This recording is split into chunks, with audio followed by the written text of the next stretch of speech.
Thank you, Mr. Chairman, and good afternoon and welcome. Special welcome to our guest speaker. Ralph, I'm told that here in Sweden, SinterCast is unique in having a guest presentation at the AGM. And you showed so much insight into the industry and your technical knowledge. It brings a real value. And I'm happy that we're unique in this way. And thank you for coming to support our meeting. It's not just thank you for supporting the meeting, but as you mentioned, we've worked together for 20 years. We did car engines together, we did truck engines together, and we did off-road engines together. So really great to have you here in Stockholm and seeing the other side of our company. So welcome and thank you for that. The AGM is an opportunity for us to present our progress to the shareholders and also to share our market outlook. And I always look forward to it. It's a fun day for me. I'd like to start today with the same chart that I've used probably for the last 10 years. And this shows our growth since 2009 until now, 2018. It shows a rather continuous growth. There are ups and downs, and we always understand the reasons for those ups and downs. Let's just walk our way through the graph and explain how the development happened. In those early years, most of the growth came from the Ford V8, the diesel engine. It's still our highest volume program. Some other programs came on stream to sustain the growth until we got to 2013. In 2013, two things happened. We had the economic downturn here in Europe, and also the Navistar 13-liter engine stopped production due to emissions compliance. So we went down for about a year, but the European economy came back. The Navistar engine started production again. It never quite got back to the original level, but it made a good contribution. So we started to grow again. And about this time, the petrol engine started. I think we can be really proud of the petrol engine. It received awards 10 Best Engine Award at the Detroit Auto Show back in January. And it was really nice, the way that they described the engine in the award ceremony. They called it the most popular engine in America's most popular vehicle. And sitting in the auditorium and hearing it described that way made me happy and it made me proud, and I hope that everyone can share in that pride. So it ramped up, some other programs again contributing, and we come into this period where we've had three kind of flat years. And I'll explain those a bit more in the next overhead. The simple reason that it was flat is that we didn't have enough new programs coming on stream. I remember last year a shareholder asked me if we were saturated, and I tried really hard to say that we're not saturated. It's still early days. There's a lot of growth left in this thing. It was really a timing issue, and many of you heard me refer to it as a bridge year. Yeah? We had a confidence in the development pipe. We just had to wait for those approved programs to come out the end of the pipe. And now you see that we come into the first quarter of 2018, and those things start to come out. It's clear then that we weren't saturated. We've had a really good growth in the first quarter. We had 2.5 million engine equivalents, which is a record. In March, we hit 2.7 million, which was a record. And again, you saw in the press release this morning, in April, we had 2.8 million engine equivalents. So it's a little bit like standing on the side of the street waiting for a bus. You wait for an hour and then two of them arrive at the same time. And that's what happened to us in the first quarter. We weren't able to get some things across the finish line last year. We don't influence that. We can influence pushing new programs into the pipe. We can influence the successful development, but we can't really influence the launch time. That's defined by the OEM and the vehicle cycle. In the first quarter, we had really everything came back. We had a contribution from exhaust component production in China. That gave us an extra 60,000 engine equivalents. We had a contribution from industrial power production. We started a new program in Germany. The production at Caterpillar in the US continued to ramp. Together they gave about 100,000 engine equivalents. The three programs that were temporarily low in 2017 all came back, and trucks were doing good everywhere. So our truck volume went up, and even our sampling cup volume went up. So it was a really positive start to the year. I'm confident that this is our new normal, that this 2.5, 2.7 million area is where the current programs will continue to run. With this overhead, we always look at the compounded annual growth rate, and I'm not a big fan of compounded annual growth. That calculation depends as much on when you start the calculation and when you finish it. And so I try to show here the growth for each of the different start years in the graph. In those early years, we were growing around 20 to 25%. And what happened after that is that these 3 flat years started to dilute our growth. And if you look on the plot here from 2011 through to 2016, we're averaging 10% growth. And, you know, 10% isn't bad, but I think that we have to have the ambition to be much better than that. And now in the first quarter, we get back to 25% growth year on year, and I think we have a really good outlook. You've heard me in the past refer to the start of production of a new inline diesel engine for passenger vehicles. So that's still on schedule to start later this year. So we've had a good start. We're going to have a good year, and it should grow. When the inline program starts later this year, we'll get some of that growth in 2018. Next year, we'll get a full year of contribution from the program. We've got other things in the pipe that will come out, both for 2019 and for 2020. And even in our 5-year forecast, 2021 and 2022 look really good. So I think that we're going to have a nice little run over the next 3 to 5 years, and that we'll be able to maintain this growth rate well above 10%. I mentioned when we talked about the 3 flat years that I would talk about it in more detail in the next overhead. And so now we're comparing the first quarter of each year over the same time period as the previous overhead. And what we see is that 2015 was a growth year. Yeah, if you compare it to 2014, we had good growth. Everyone was happy in 2015. When we came to 2016, 2016 was record everything. Yeah, we had record series production, record sampling cups, we had record revenue, record operating result, and even record dividend. You know, nobody complained about 2016. What happened to us is that we got into a timing thing where we didn't get new programs coming out in 2017. And for me, we had a disappointing 2017. And maybe disappointing is the wrong word. Maybe it's more frustrating, because again, we couldn't influence it. Yeah, so it was frustrating. But now the growth has started, and we're much better in the first quarter. So if the shareholders will indulge me, I don't really want to look at it as 3 flat years. I want to look at it as a disappointing 2017, and now we're back on the growth track. We can also look at how we divide the series production, and here you can see the breakdown for 2017 for passenger cars, commercial vehicles, and what we call other programs. And of course, others are passenger vehicle programs other than cylinder blocks, and also industrial power components. And you can see that the balance has changed quite a lot in the last year. It's not because cars went down. In fact, cars grew by 8% last year. So what it really is that we'd had a very strong growth in commercial vehicles, and we had a very strong growth in the other category. We've always said that trucks will be our highest growth opportunity in the foreseeable future, and you're starting to see that growth and the balancing of the production.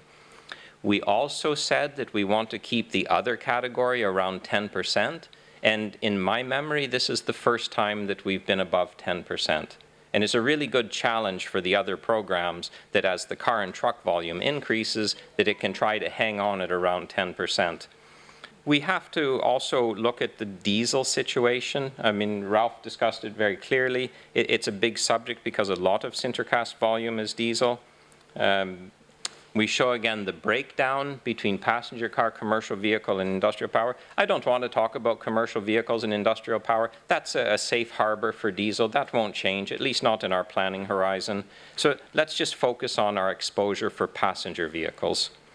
And if you look at that 51%, 20% of our passenger vehicle production is petrol, and 80% is diesel. So if we do that math, 80% of 51%, we see that 40% of our total production is diesel for passenger cars. So potentially that's our exposure. But all of our diesel engine production for passenger vehicles is for large vehicles. Much of it is for Super Duty pickups, which are currently 90% diesel. That's not going to change. And generally, when we speak about diesel in the market, people agree, as Ralph said, that it's a difficult proposition for small cars. When you sell a car for 12 or 13,000 euros, it's really difficult to put 2,000 euros worth of emissions equipment on it. But when the car is a larger luxury vehicle or an SUV or a pickup selling for 50,000 or 70,000, it's not difficult at all. And the driver wants that drivability, the range and the pulling power. So I found a survey here from Citigroup that was published just in October of last year, and they're comparing diesel penetration, you see it in the fourth column from the left, diesel penetration in 2017 to their forecast for 2025. And working from the top of that chart toward the bottom, we start with the smaller vehicles, and you see that there will be a big reduction for exactly the reasons that I just explained and that Ralph explained as well. But when we look at the larger vehicles, the luxury segment, the SUVs, the sports cars, where we are, we see effectively no change at all in their forecast. So I think that where we are in the diesel sector is quite safe. And there may be some changes, but it won't be a big change. So let's look at the reason for that. And this is a plot that I actually showed last year to show the difference in the fuel consumption and the CO2 emissions between petrol engines and diesel engines. We see in the top line in blue the fuel consumption for petrol, the bottom line in red for diesel. So diesel is more fuel efficient, we all know that, and it becomes more fuel efficient as the vehicles get bigger. So larger vehicles benefit more from diesel.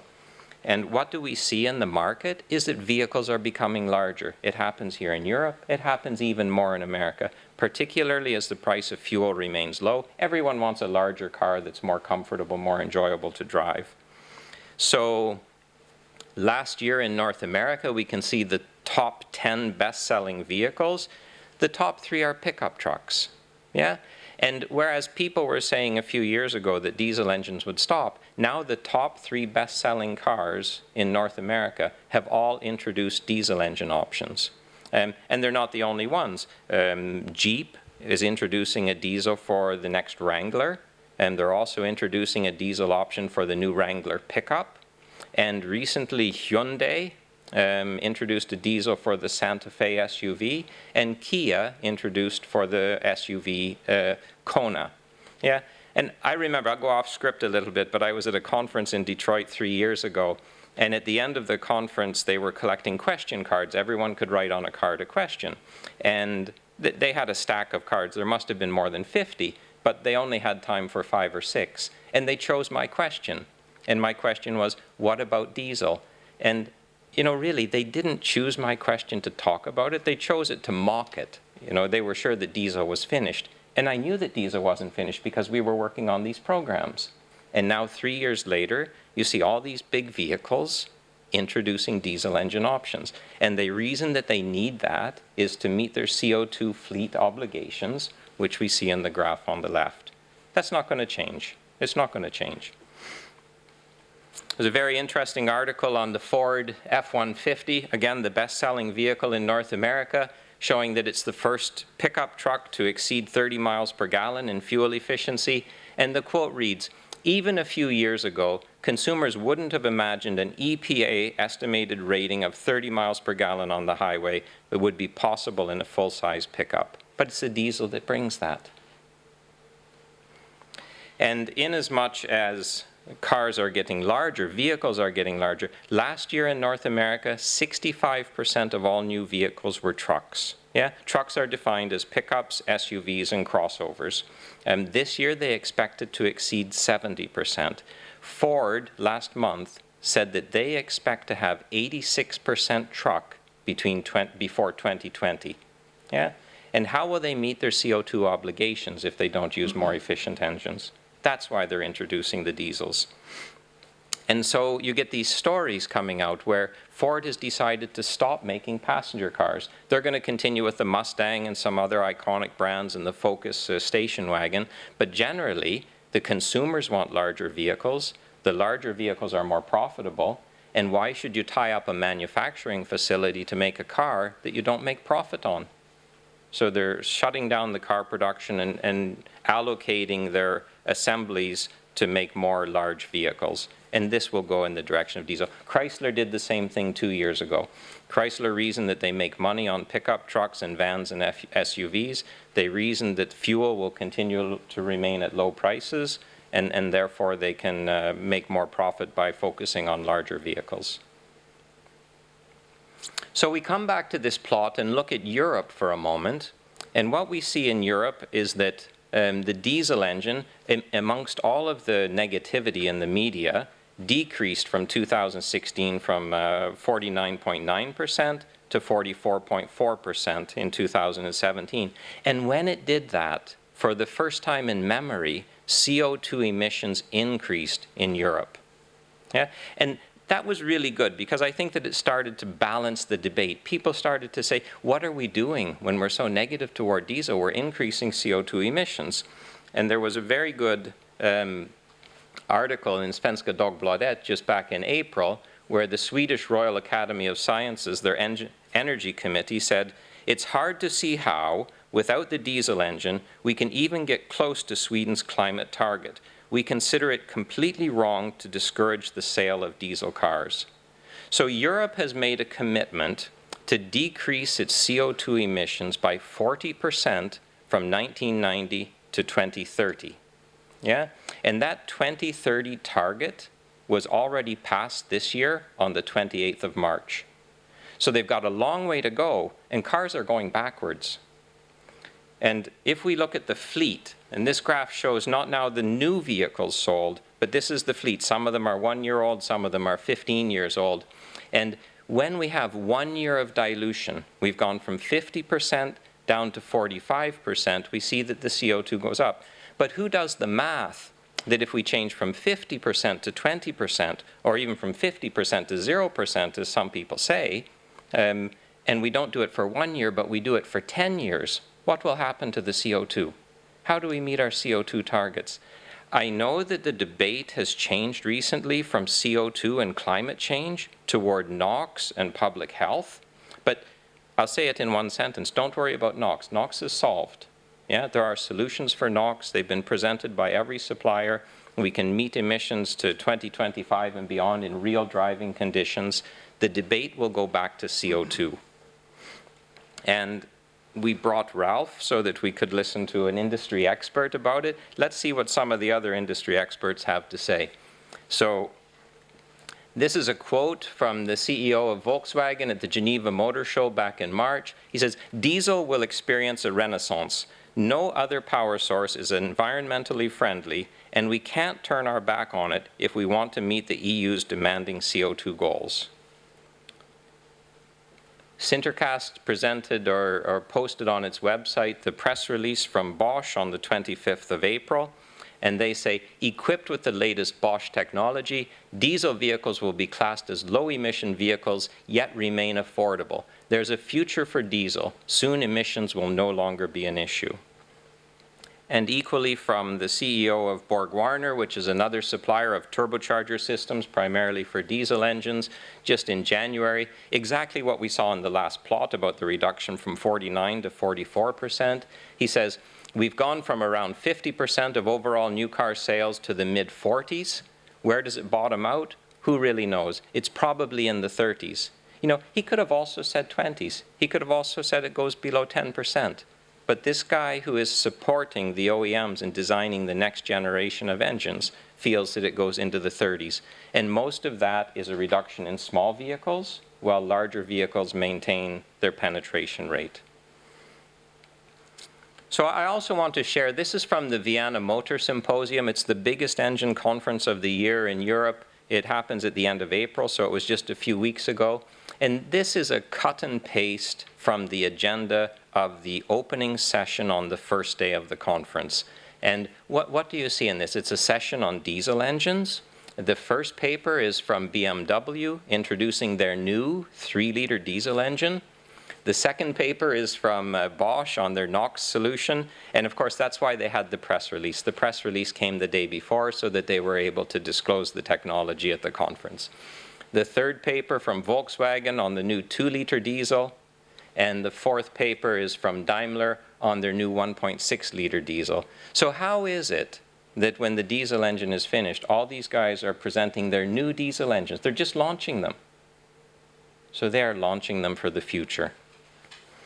I mentioned NOx earlier, and there's a lot of discussion about NOx solutions at these conferences.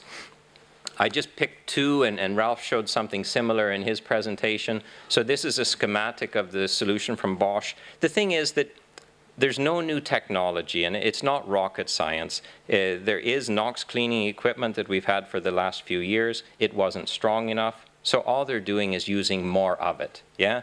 And anyone knows that when something doesn't fit, you just hit it with a bigger hammer. And that's all they're doing. They're just using a bigger hammer.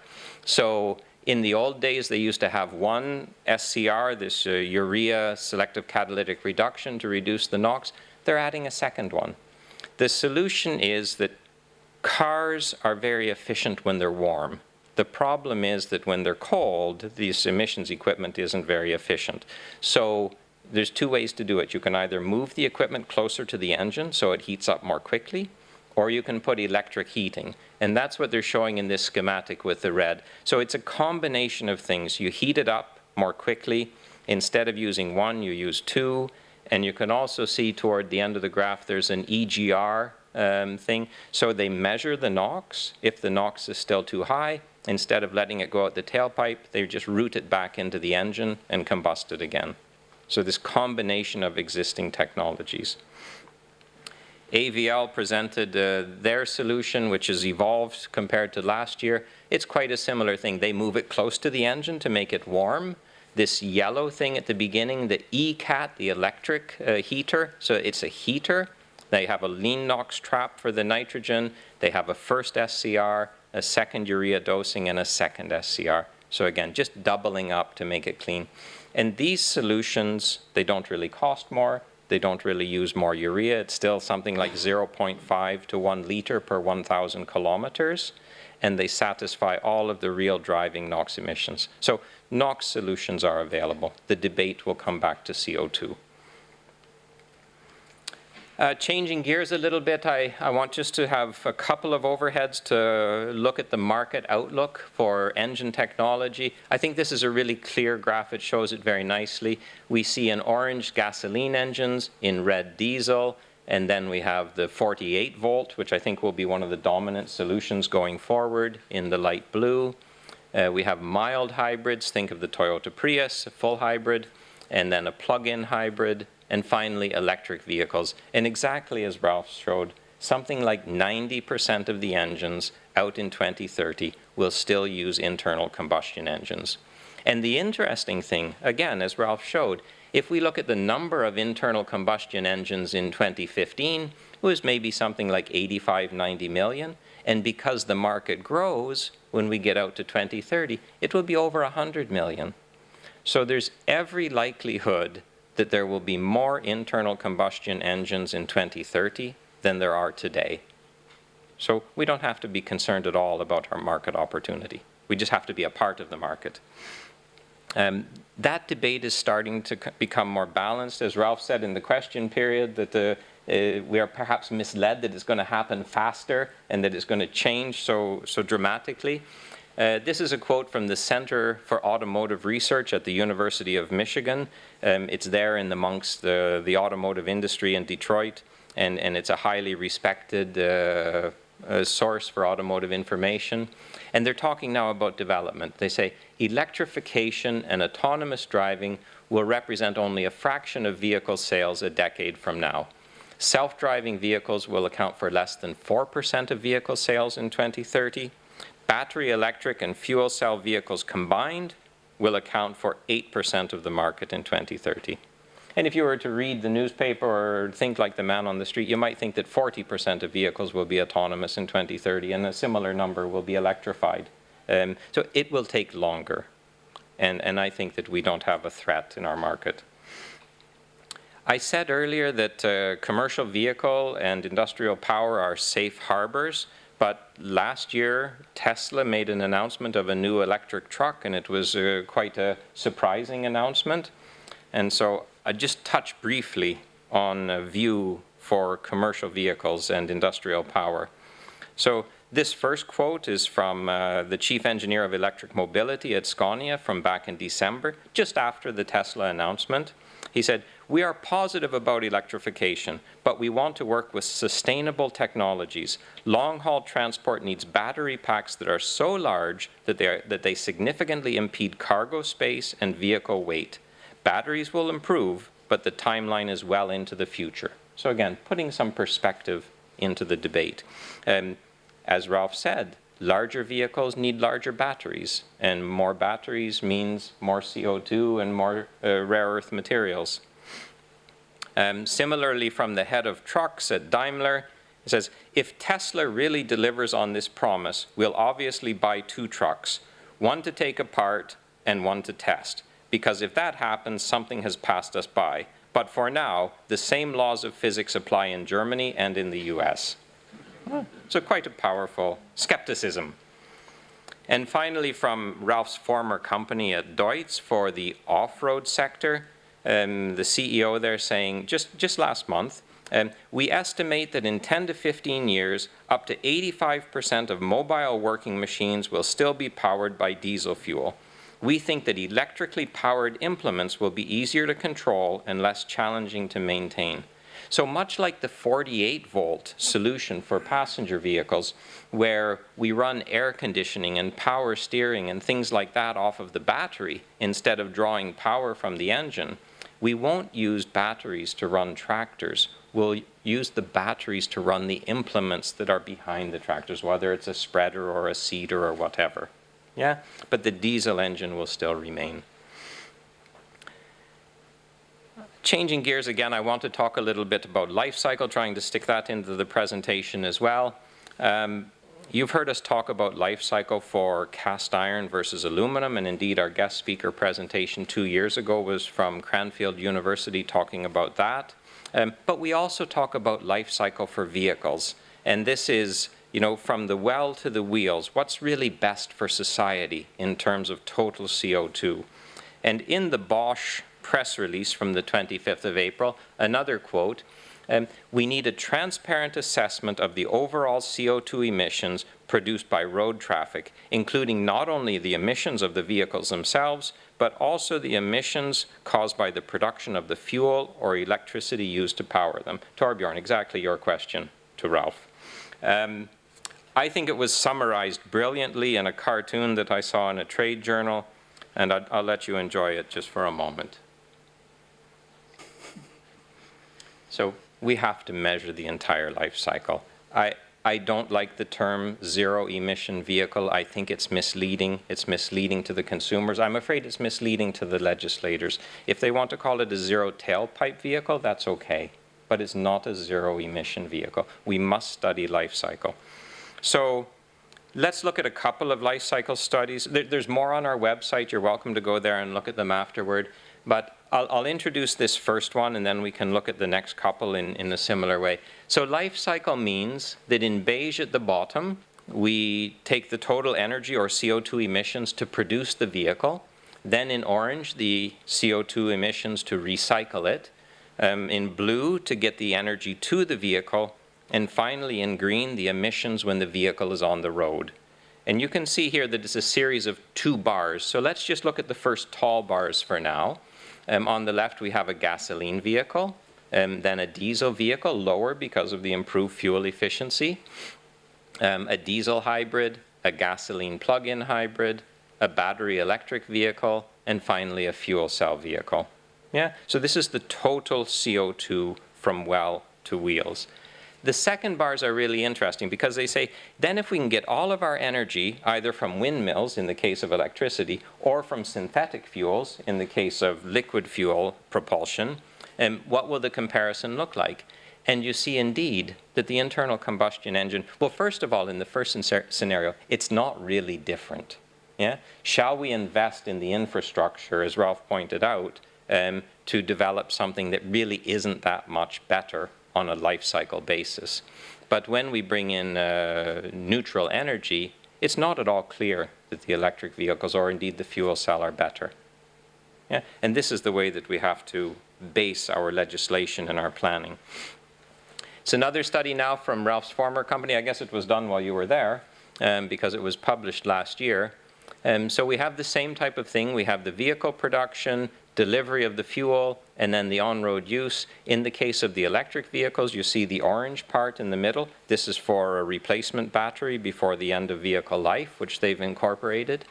And then we have the total CO2 emission over the life of the vehicle, first for a spark ignition engine, so petrol, then a combustion ignition engine, diesel, a petrol engine hybrid, a diesel engine hybrid, and a battery electric vehicle based on the European electric energy grid in 2015. They're not that different. The tailpipe may be different, which might be important in some city centers, but overall for society, they're not that much different. Then, interestingly, we can look in more detail, and we take the battery electric vehicle if 50% of the energy is from windmills or solar panels, or if 100%, the fuel cell vehicle with 100% neutral hydrogen production. But then we do the same thing with the internal combustion engine. And we now have these synthetic fuels where perhaps 30% of it is renewable, or even 90% of it is renewable. And this is the best solution for society. If we can have fuels, and I take this picture actually from Ralph's presentation, but if we can go to these single bonded carbon fuels that have less soot, less CO2, less NOx emissions, this is the cleanest overall solution. Another interesting point, when we look at these life cycle analyses, nobody is including the charging infrastructure. If you want to put all of these charging stations on the end of the road, they require energy and metals as well. But nobody includes that in the analysis. And it must be. And just quickly, one other one. This was published this year from Stuttgart University. They're showing the same thing. The total CO2 emissions for a gasoline engine, a diesel engine, a compressed natural gas combustion engine, a battery vehicle, and a fuel cell vehicle. Again, not that different. And then when we use renewable fuels, it's not at all clear that the battery electric vehicle is better. And this is the way that we must approach it to make the best decisions for society. I have to say that it's not always the case that all life cycle studies come to the same conclusion. This is a study from a university in Brussels. It was commissioned by Transport and Environment, which is a lobby group in Brussels to the European Parliament. And they found that the battery electric vehicle was indeed cleaner. So studying the article, what did they do? They chose a 1,200 kilo vehicle. This is a very small vehicle. It's, you know, like a smart car or a Nissan Leaf.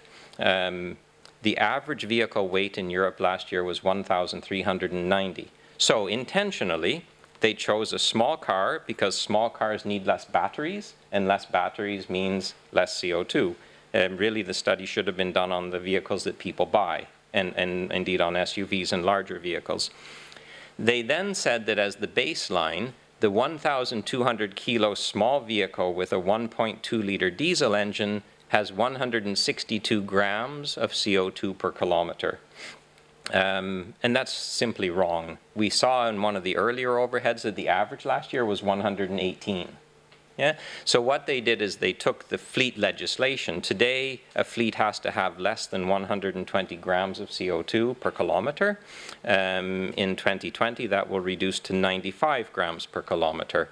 But they took the fleet average, not the proper CO2 emissions for the vehicle, and they added 35% for real driving on the road. So that's how they came to 162 as the baseline. They didn't give any, well, in fact, they referred to stop-start. They said that when an electric vehicle comes to a red light, it stops polluting, but when an internal combustion engine goes to a red light, it keeps running. And that's simply not true. Most of us who have bought a car in the last couple of years have stop-start as standard. Yeah? And they didn't give any provision for these renewable synthetic fuels. Unfortunately, articles like this get a lot of publicity, and this from a trade journal from Ricardo Quarterly in the 4th quarter of 2017. The headline, "Even dirty electrics are cleaner. Full life cycle analysis of electric vehicles show that they emit fewer greenhouse gases over the lifetime than diesel cars, even when recharged with the dirtiest electricity in Europe," which means Poland. Yeah, and sure, if you cherry pick the study to use a small vehicle and you impose a very high CO2 emission on your baseline vehicle, you can prove anything you want. But I regard the study as biased. SinterCast wrote a letter to them. SinterCast also wrote a letter to Ricardo. Right, so we leave that behind. Let's look then, before we conclude, at the tracking technologies. You saw the press release yesterday of the ladle tracker installation at Tupi, the press release this morning with the start of the cast tracker installation at Scania. So I think that everyone is familiar now with the ladle tracking technology. The idea is that we put a tracker tag on each ladle, and we have antennas to measure the ladle at different locations in the foundry, so we can be sure that the ladle reports to every station, it receives the proper treatment, and only good ladles arrive at pouring. The other thing that the ladle tracker system does is it shows the foundries where ladles fall, or it shows foundries the locations where ladles fall out of the process. And when they know where the ladles are falling out, they can troubleshoot that to improve their efficiency. So it's a really nice little technology, and I think that the repeat purchase from Tupi shows that they found a real value of it, using it for the last 2 years in Mexico.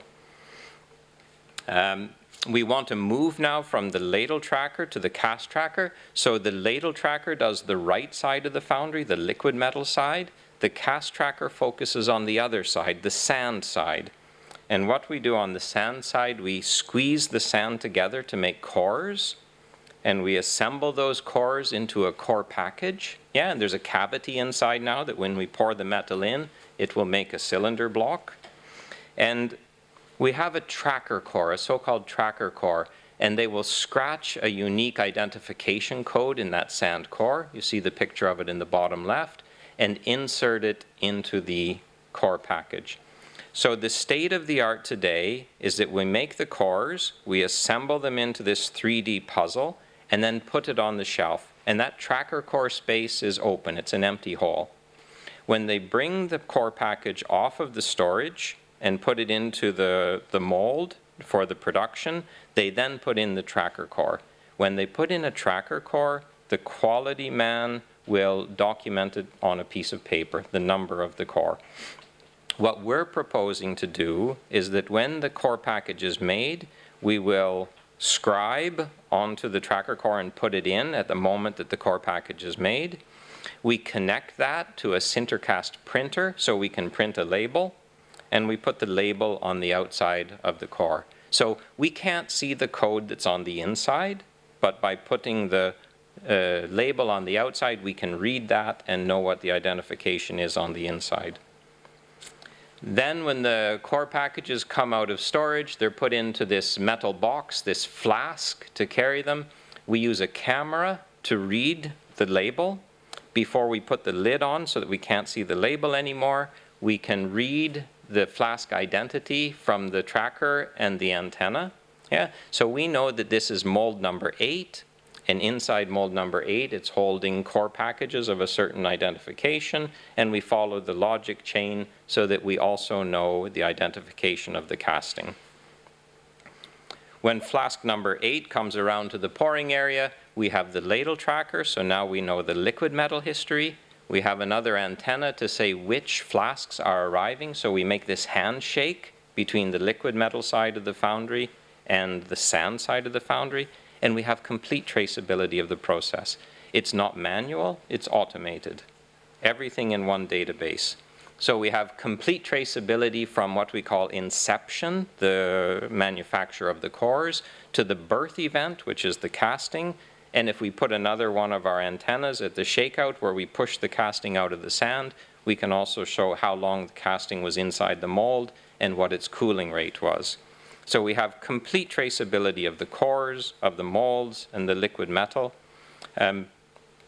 Talking to engineers, they will normally say that it takes 2 or 3 days to compile all the papers when there's a defect, and they have to understand the reason for the defect.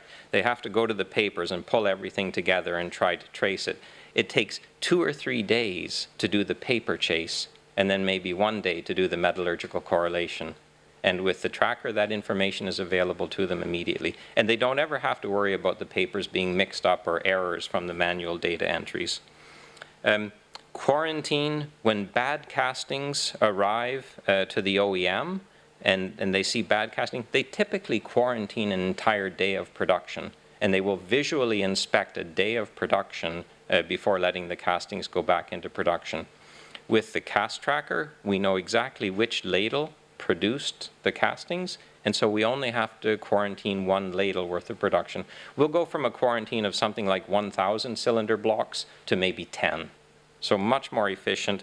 And there's a real confidence for the OEM. The idea is that the OEM can go to the vehicle identification number on the windscreen of a car, scan in the number, and he will know the minute that the cores were made.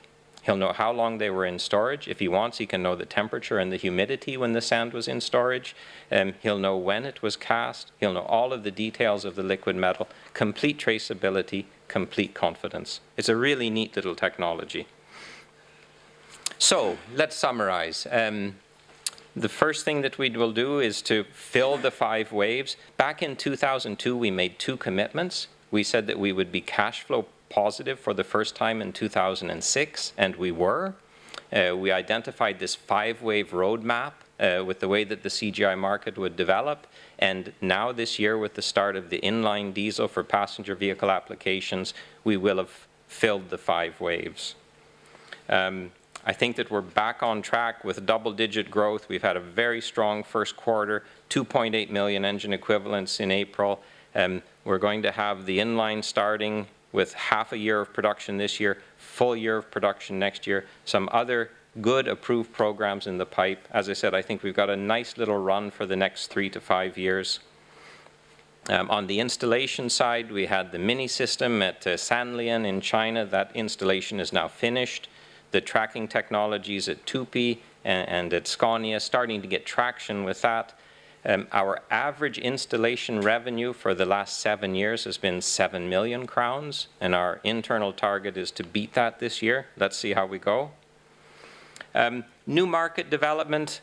We're really good in the West. We have a lot of opportunity to grow still. We have 10 installations in China, but only 2 of them are in production. So we have to continue to push them to move from the development phase to the series production. Many of you will have seen from our website that we kicked off our market campaign in Russia last year in October. We're now going to work with 2 consultants to canvass the market, to talk to the OEMs and the foundries to see what the market opportunity is for us. That's something that we'll do during the second half of this year. We can also grow in commercial vehicles and industrial power. Our 2 new proposed members have background in those areas. We look forward to their guidance and their help to open more doors. And you know, we're really good in Latin America. We have Tupi and Texeed in Brazil and in Mexico both.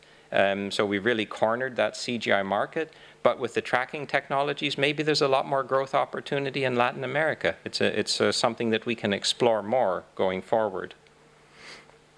The powertrain outlook, in as much as 2017 was a bit of a frustrating year for SinterCast, I think it was also the height of this diesel hysteria. I think we're coming back to a more balanced discussion, a more balanced debate. It was good that the CO2 increased in Europe last year. It was good that Bosch introduced its NOx solutions. So I think that we're going to have a more balanced discussion, and I think there's a lot of really happy diesel drivers out there who don't want to change their technology.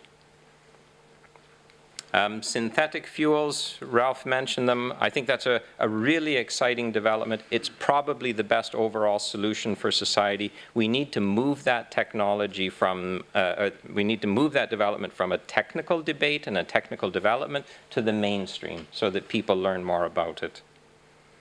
And finally, we must approach it as a life cycle emissions. Let's try to change this narrative about zero emission vehicles to zero tailpipe vehicles. And I'd like to leave with a provocation. And I personally think that the engine has the potential to develop faster than the electric grid.